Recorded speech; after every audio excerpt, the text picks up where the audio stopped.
ඇයි රත්තරන් අනේ ඔච්චර ගණන් කියලා අපි අහනවා. රත්තරන් හොඳටම ගණන් ගිහිල්ලා. හිතා ගන්නවත් බැරි තරම් රත්තරන් මේ ඉහළ ගිහිල්ලා. ඉතින් රත්තරන් ගැන ලෝකේ හැමතැනම කතා වෙනකොට ඉස්සර අපේ මිනිස්සු රත්තරන් හැදුවලු කියලා අපි අහලා තියෙනවා. අද ඔයාලට කියලා දෙන්නේ කඩයක් ගානේ ගිහිල්ලා දුක් විඳ රත්තරන් හොයන්නේ නැතුව රත්තරන් හදාගන්න පුළුවන් වට්ටෝරුවක් ගැන. බලමු මේ වට්ටෝරුව මොකක්ද කියලා. මෙන්න මේක තමයි වට්ටෝරුව. කටහඬ ඇති දෙන්න එක සරියට ගන්න බැට දෙන ඉන්න තුන් වෙලුවෙන් අඹරන්න.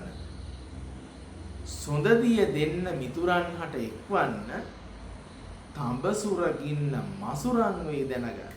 ඔන්න ඔහොම තමයි අපේ පැරණි පුස්කොළ පොත්වල මේ වට්ටෝරුව ලියලා තියෙන්නේ. මොකද්ද මේක කියන්නේ?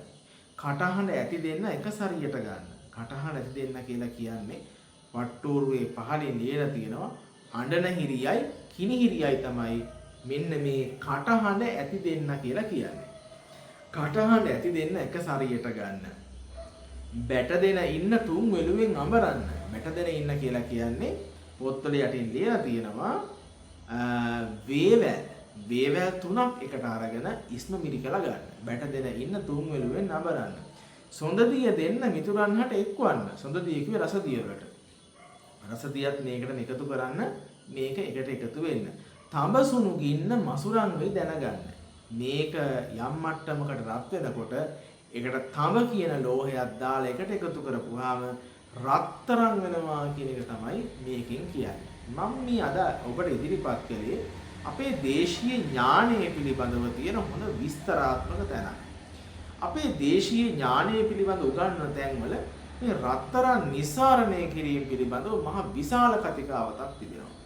නමුත් අපි මේක බුදු බොරුවක් වශයෙන් ප්‍රතික්ෂේප කරනවා. ඇයි බොරුවක් කියලා මේක ප්‍රතික්ෂේප කරන්නේ? අපි පිළිගන්නවා, අපි විශ්වාස කරන නවීන විද්‍යාවට අනුව රත්තරන් හෙවත් ගෝල්ඩ් කියන ලෝහය තනි සංයුතියකින් හැදිච්ච ලෝහයක්. ඒ ලෝහය කිසිම විදිහකින් කෘත්‍රිමව නිෂ්පාදනය කරන්න බෑ. ඒක මූලද්‍රව්‍යයක්. රත්තරන් කියන්නේ මූලද්‍රව්‍යයක්. මූලද්‍රව්‍යයක් නිර්මාණය කරන්න බෑ කියන එක තමයි භෞතික විද්‍යාවේ නියමය. නමුත් මේ භෞතික විද්‍යාවේ නියමය අපේ ලාංකිකයෝ කැඩුවද? අපේ ලාංකිකයන් විසින් මේ භෞතික විද්‍යාවේ තියෙන නියම සුණු කළාද? එහෙම සුණු කරලා ඔවුන් රත්තරන් හැදුවනම් භෞතික විද්‍යාව බොරු කළා. භෞතික විද්‍යාවට ලාංකිකයෝ අභියෝගයක් කළා. එහෙනම් ලෝකේ භෞතික විද්‍යාවට අභියෝගයක් කරපු එකම ජාතිය ශ්‍රී ලාංකිකයෝ වෙනවා. යම් කිසි කෙනෙක් රත්තරන් කියන මේ ලෝහය කෘත්‍රිමව නිෂ්පාදනය කළා නම් මේ පිළිබඳව සුවිශාල වූ කතිකාවතක් ගොඩනැගිය යුතුයි. ඒකට හේතුව අපේ පැරණි වට්ටෝරුවල 10 එන මාතුරන් 8 එන මාතුරන් 20 එන රන් එහෙනම් ඒ කියන්නේ මාතුරතරම් පිළිබඳව ඉතා විශාල වූ ශාස්ත්‍රීය කතිකාවතක් ගොඩනැගලා තියෙන නිසා රත්තරන් ගණන් කාලේ කඩයක් ගානකින් රත්තරන් එකතු කරන හොයන රත්තරන් කලඳක් ගන්නට මංචාඩියක් ගන්නට ගොඩක් දුක් විඳින ඔබට මේක මහා අපූර්ව කතන්දරයක් වෙයි.